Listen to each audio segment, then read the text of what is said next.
주 나의 모습 보네 상한 나의 맘 보시네 주 나의 눈물 안에 홀로 울던 맘 아시네 주 사랑 내게 있네 그 사랑이 날 채우네 주 은혜 내게 있네 그 은혜로 날 세우네 세상 소망 다 사라져가도 주의 사랑은 끝이 없으니 살아가는 이 모든 순간이 주 은혜임을 나는 믿네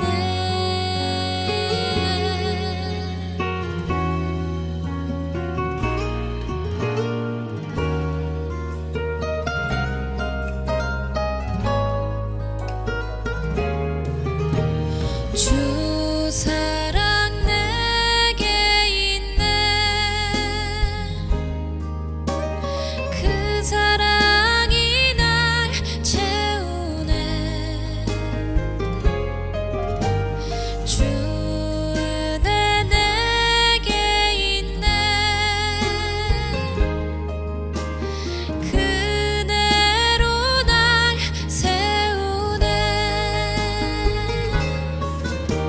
세상 소망 다 사라져가도 주의 사랑은 끝이 없으니 살아가는 이 모든 순간이 주 은혜임을 나는 믿네 세상 소망 다 사라져가도 주의 사랑은 끝이 없으니 살아가는 이 모든 순간이 주 은혜임을 나는 믿네 주 은혜임을 나는 믿네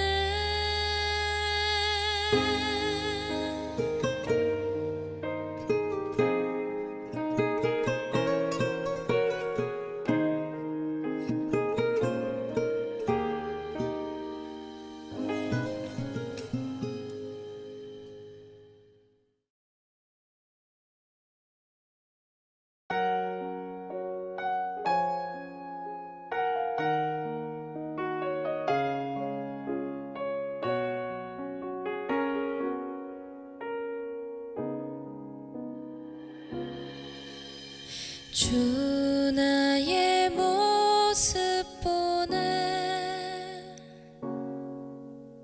상한 나의 맘 보시네 주 나의 눈물 안에 홀로 울던 맘 아시네 주 사랑 내게 있네 그 사랑이 날 채우네 주 은혜 내게 있네 그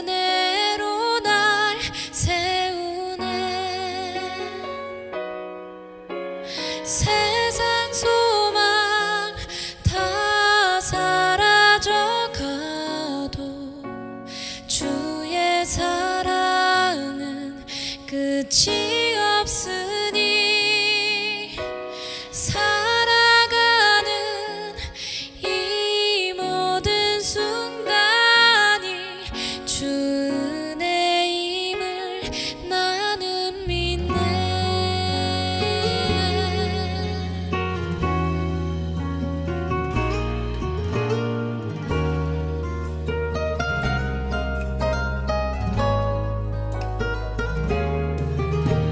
주 사랑 내게 있네.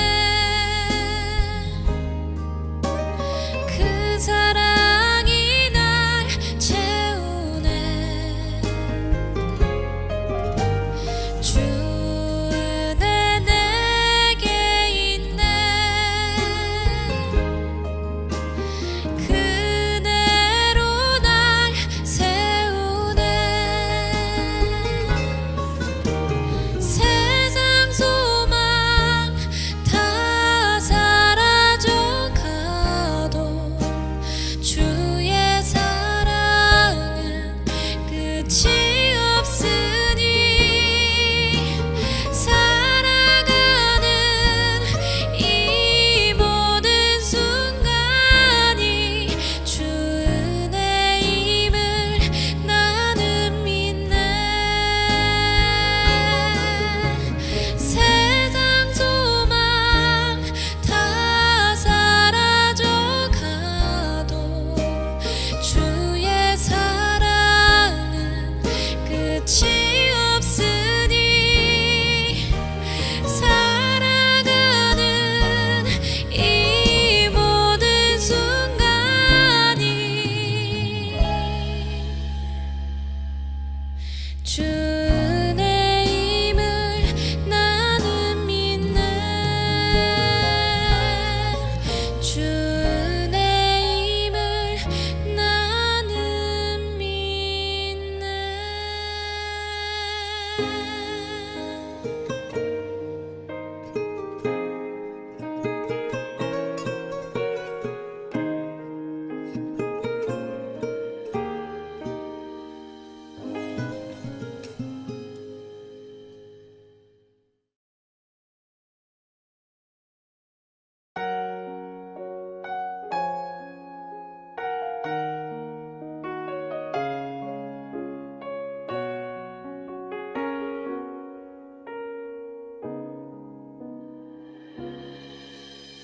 주 나의 모습 보네. 상한 나의 맘 보시네. 주 나의 눈물 안에 홀로 울던 맘 아시네. 주 사랑 내게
주 나의 모습 보네 상한 나의 맘 보시네 주 나의 눈물 안에 홀로 울던 맘 아시네 주 사랑 내게 있네 그 사랑이 날 채우네 주 은혜 내게 있네 그 은혜로 날 세우네 세상 소망 다 사라져가도 주의 사랑은 끝이 없으니 살아가는 이 모든 순간이 주 은혜임을 나는 믿네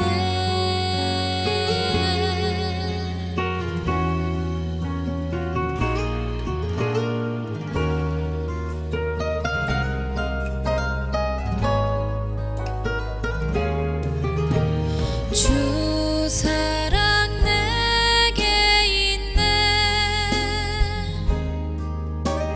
그 사랑이 날 채우네 주 은혜 내게 있네 그 은혜로 날 세우네 세상 소망 다 사라져가도 주의 사랑은 끝이 없으니 사도신경으로 신앙 고백하시겠습니다. 나는 전능하신 아버지 하나님 천지의 창조주를 믿습니다. 나는 그의 유일하신 아들 우리 주 예수 그리스도를 믿습니다. 그는 성령으로 잉태되어 동정녀 마리아에게서 나시고 본디오 빌라도에게 고난을 받아 십자가에 못 박혀 죽으시고 장사된 지 사흘 만에 죽은 자 가운데서 다시 살아나셨으며 하늘에 오르시어 전능하신 아버지 하나님 우편에 앉아 계시다가 거기로부터 살아있는 자와 죽은 자를 심판하러 오십니다. 나는 성령을 믿으며 거룩한 공교회와 성도의 교제와 죄를 용서받는 것과 몸의 부활과 영생을 믿습니다. 아멘.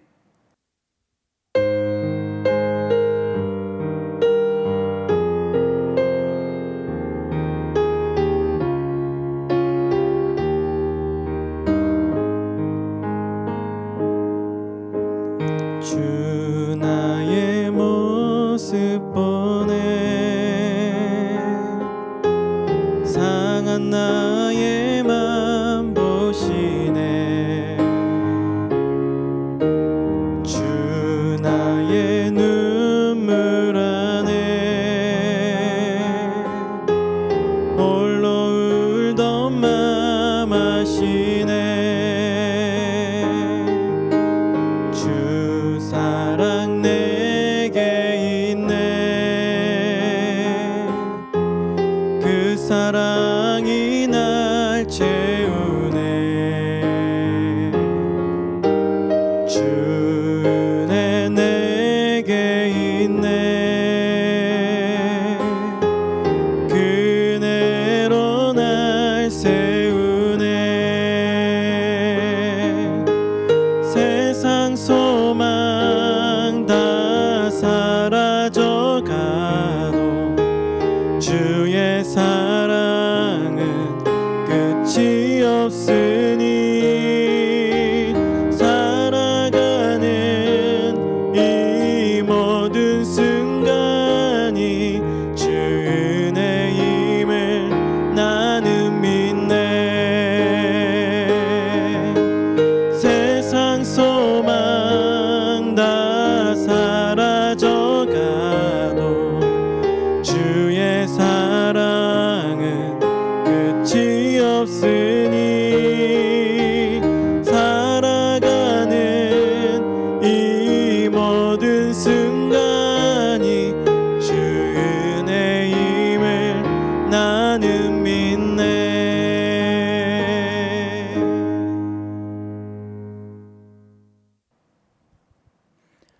에베소서 5장 15절에서 21절. 그런즉 너희가 어떻게 행할지를 자세히 주의하여 지혜 없는 자 같이 하지 말고 오직 지혜 있는 자 같이 하여 세월을 아끼라. 때가 악하니라. 그러므로 어리석은 자가 되지 말고 오직 주의 뜻이 무엇인가 이해하라. 술 취하지 말라. 이는 방탕한 것이니 오직 성령으로 충만함을 받으라.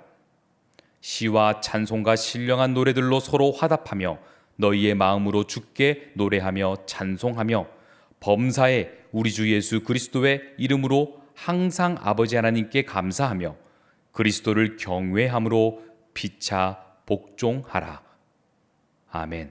사랑하는 해군 해병대 교회 성도 여러분, 한 해를 말씀과 기도로 시작하는 저와 여러분의 삶이 우리를 사랑하시는 하나님의 사랑 안에서 더욱 사랑스러워가는 그런 한 해가 되실 수 있기를 주님 안에서 축복합니다. 오늘은 에베소서 5장 15절로 21절까지의 말씀을 함께 나누는데요.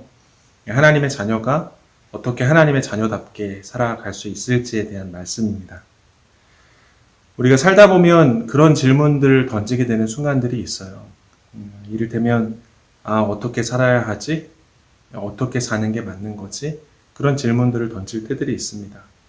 그러니까 어린 시절에는 그냥 하루하루 자라가잖아요. 아직 정체성의 확립이 이루어지지 않았기 때문에 삶에 대해서 별로 질문을 던지지 않습니다. 그러나 사람이 어느 정도 성숙하게 되면 삶에 대한 질문들을 하기 시작합니다. 그리고 그 질문에 답을 하는 과정을 통해서 또 성숙하게 되지요. 그리스도인의 삶도 마찬가지라고 봅니다. 그저 주일에만 교회를 왔다 갔다 하는 정도? 그런 수준의 신자는 그런 질문을 던질 일이 없습니다. 그게 전부라고 생각하기 때문입니다.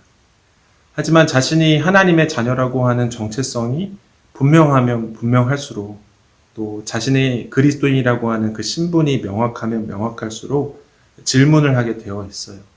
나는 어떻게 살아야 할 것인가? 오늘 본문의 말씀은 이제 거기에 대한 답을 우리에게 들려주고 있다고 볼 수 있습니다. 본문의 15절 말씀을 함께 보실까요? 그런즉 너희가 어떻게 행할지를 자세히 주의하여 지혜 없는 자같이 하지 말고 오직 지혜 있는 자같이 하여. 아멘. 사도 바울은 도전합니다. 어떻게 행할지를 자세히 주의하라. 어떻게 살아야 할지를 고민해야 한다는 거예요. 어떻게 살아야 하는가. 고민해야 한다는 겁니다. 그러면 우리는 반문할 수 있죠. 그러면 우리가 어떻게 살아야 합니까? 바울은 본문에 이렇게 말씀하는데 오직 지혜 있는 자같이 하고 어리석은 자같이 하지 말라. 너무 당연한 이야기 같죠. 당연히 지혜롭게 살아야 한다는 것 알지요. 그럼 도대체 지혜롭게 산다고 하는 건 뭡니까? 결론부터 말씀을 드리자면 하나님의 자녀답게 사는 것, 지혜롭게 산다고 하는 건 나에게 주어진 이 시간들을 하나님의 인도하심으로 꽉꽉 채워 담는 것이라고 볼 수 있습니다. 다시 한번 말씀드립니다. 우리가 하나님의 자녀답게 산다는 것은 내게 주어진 시간들을 하나님의 인도하심으로 꽉꽉 채우는 삶을 사는 것입니다. 두 가지 단어가 중요한데요. 하나는 이제 시간이고 또 다른 하나는 하나님의 인도하심입니다. 본문의 16절과 17절을 함께 보시겠습니다. 세월을 아끼라 때가 악하니라. 그러므로 어리석은 자와 같이 되지 말고 오직 주의 뜻이 무엇인가 이해하라. 본문은 세월을 아끼라라고 말하고 있어요. 원문에 따르면 이 말은 이제 시간을 건져내라, 시간을 구원해라 이렇게 해석이 됩니다. 그런데 시간이면 시간이지 무슨 시간을 건져냅니까? 우리가 이제 흘러가는 시간을 이렇게 경험을 하잖아요. 지금 이 순간에도 시간이 흘러가고 있죠. 그러나 허송세월이라고 합니다. 아무런 의미 없이 흘려 지내보내는 시간입니다. 흐르는 시간이라고 해서 그게 다 내 것이 아니라는 말입니다. 마치 바다에 물고기가 한가득 있다고 할지라도 건져 올리면 내 물고기가 아닌 것처럼 흘러가는 시간은 다 내 것이 아니라는 것입니다. 우리가 굳이 크로노스의 시간이니 카이로스의 시간이니 이런 언급들을 하지 않아도 무의미한 시간은 내 게 아니라는 거예요. 내가 지금 경험하고 있는 이 시간이 하나님 앞에서 의미가 있는가? 그렇지 않다면 그야말로 공허할 뿐이다 라는 것입니다. 100세 시대를 살아가는 요즘이라고 하죠. 그러나 성경적인 관점에서는 이 100세를 꽉 채워 살아도 의미 없는 시간들만 한가득이면 장수했다고 말할 수 없을 겁니다. 반면에 예수님은 33을 사셨습니다. 그분의 공생애는 대략 3년이었지만 하나님의 뜻으로 가득 채운 삶이셨습니다.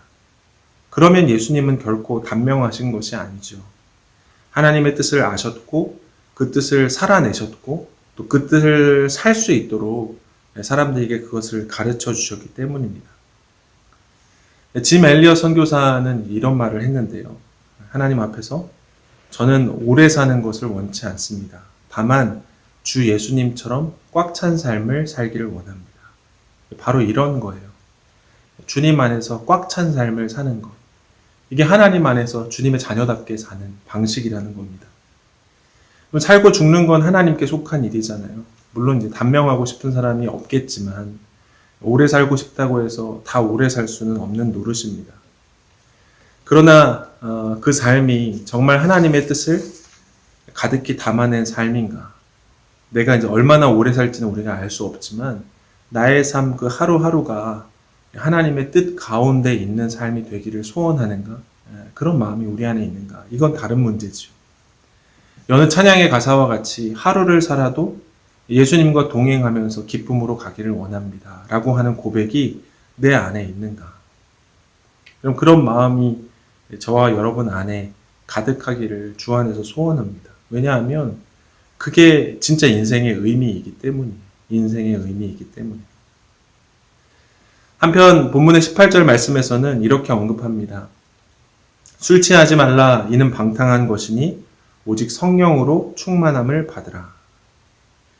하나님의 뜻 가운데 살라고 하는 메시지 가운데에 갑자기 술 이야기가 나오는 거예요. 또 술과 더불어서 성령 이야기가 나옵니다. 왜 그럴까? 술과 더불어 생경하게 성령 이야기가 나오는 까닭은 이 술과 성령이 갖는 성질이 유사하기 때문입니다. 바로 이제 지배하는 성질이죠. 지배하는 성질. 술 취하지 말라고 했습니다. 왜 그런 말이 있잖아요. 사람이 처음에는 술을 마시면 내가 술을 먹고 그 다음엔 술이 술을 먹고 그 다음에 술이 나를 마신다. 이런 말이 있습니다. 그냥 술에 지배를 당하는 것이죠. 하지만 술뿐이겠습니까? 모든 방탕하는 것이 매 한 가지입니다.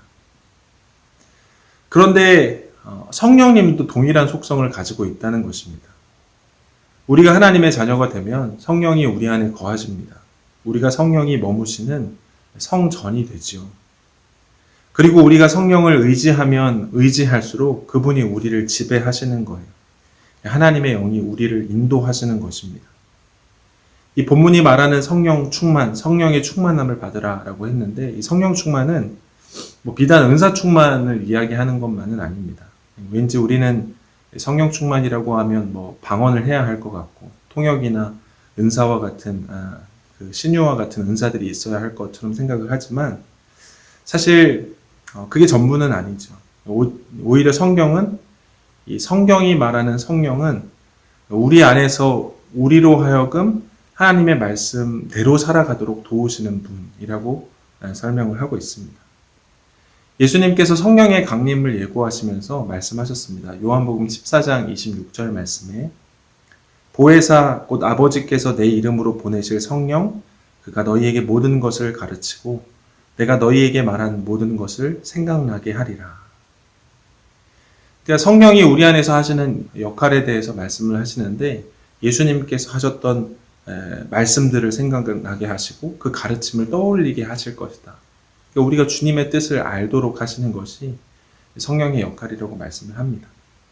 그러니까 이 앞서 우리가 이제 지혜로운 삶이라고 하는 건 내게 주어진 시간들을 하나님의 뜻으로 가득히 눌러 담는 삶이라고 얘기했던 것과 이 성령의 충만함을 받는 것 맞닿는 부분이 있다는 거예요. 성령이 온전히 우리 안에서 역사하시면 일어나는 일들이 있는데 예수님의 말씀과 그 뜻을 생각나게 해주신다는 것입니다. 그리고 우리가 그 뜻에 순종하기를 시작하면 우리는 우리의 삶을 하나님의 뜻으로 가득히 채워 살 수 있는 것이죠. 이제 마지막으로 본문의 19절로 21절 말씀을 보겠습니다. 시와 찬송과 신령한 노래들로 서로 화답하며 너희의 마음으로 주께 노래하며 찬송하며 범사의 우리 주 예수 그리스도의 이름으로 항상 아버지 하나님께 감사하며 그리스도를 경외함으로 피차 복종하라. 아멘. 이제 본문의 마지막 부분에서는 하나님의 뜻이 나의 시간들 속에 이루어지는 자리에 대해서 말씀을 합니다. 특별히 우리가 이제 맺는 관계들이에요. 관계들. 하나님의 뜻이 나의 시간 속에서 이루어지는데 어떻게 이루어지냐? 내가 맺는 관계들 속에서 이루어진다는 겁니다. 19절로 21절은 함께 찬송하고 피차 서로 복종한다고 이야기하는데 예배 공동체를 이야기합니다. 곧 교회지요.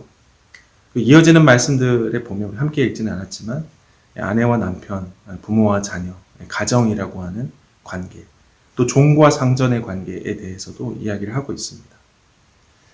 내 삶 속에 하나님의 뜻이 이루어지는 자리는 물론 나 홀로 하나님께 예배하고 기도하는 자리일 수도 있겠지만 성경은 관계에 대해서 언급을 하고 있다는 것입니다. 내가 교회 안에서 어떻게 예배하고 있는지, 어떻게 사람들을 섬기는지, 그것이 곧 하나님의 뜻이 이루어지고 있는지 아닌지를 반영한다는 겁니다. 그러나 비단 교회뿐만 아니라 내가 맺는 모든 관계입니다. 나의 삶의 자리 있죠. 내가 살아가는 삶의 자리에서 내가 어떻게 관계를 맺고 있는가가 결국 하나님의 뜻이 내 삶 가운데 이루어지고 있는지 아닌지를 보여준다는 것입니다. 내게 맺혀지는 열매들이 사람들의 마음을 따뜻하게 만드는가? 내게 주신 은사들이 교회를 세우는 데 사용되고 있는가? 열매도 없을 뿐더러 모든 것이 다 나를 위해서만 사용이 되고 있다면 그것도 의미 있다 말하기가 어려울 것입니다. 사랑하는 성도 여러분, 시작되는 한 해는 어김없이 365일입니다. 그러나 하나님의 눈으로 볼 때 우리에게 주어진 한 해는 어쩌면 300일, 어쩌면 30일, 또 어쩌면 살았으나 살지 않은 날이 될지도 모르겠습니다. 그저 하나님과 무관한 세상의 허탄한 성공신화를 쫓고 내가 무엇을 쫓으며 사는지 아니면 사실은 쫓기면서 사는지조차 분간하지 못하면서 산다면 정말 그렇게 될 거예요. 이 시간 우리 안에 간절한 기대와 소망을 품는 시간이 되기를 바랍니다. 하나님이 주신 생명입니다. 하루를 살아도 주님의 뜻을 이루는 하루가 되게 하옵소서. 오래 살기를 구하기보다 하나님의 인도하심으로 꽉 찬 인생을 살아가는 나의 삶이 되게 해달라고 기도하는 저와 여러분이 되시길 바랍니다. 그리고 그런 기도의 제목을 가지고 하나님 앞에 설 때에 이 특별 새벽 기도회가 정말 올 한 해 우리를 하나님의 뜻으로 인도하는 그런 시간들이 될 수 있기를 주님의 이름으로 축복합니다. 기도하겠습니다. 아버지 하나님 감사합니다. 유수와 같이 흘러가는 약한 세대 속에서 우리를 건져내 주셔서 참 소망을 발견하게 하시고 살아도 무엇을 위하여 살아야 하는지 알게 하심을 감사드립니다.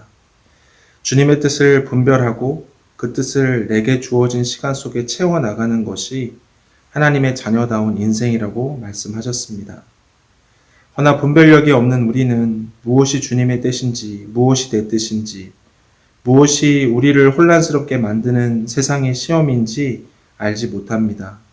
그러니 우리 안에 허락하신 성령님, 오늘 하루도 하나님의 뜻이 무엇인지를 분별하게 하옵소서. 그 뜻을 헤아려 알 뿐만 아니라 그 뜻을 준행하게 하시고 그 뜻을 살아내는 우리의 삶을 통해 많은 사람들에게 주님을 널리 증거하는 하루가 되게 하옵소서. 오늘 하루가 그저 흘러가는 하루가 아니라 건져낸 하루가 되게 하시기를 간절히 바라며 우리 구주 예수 그리스도의 이름으로 기원하옵나이다. 아멘.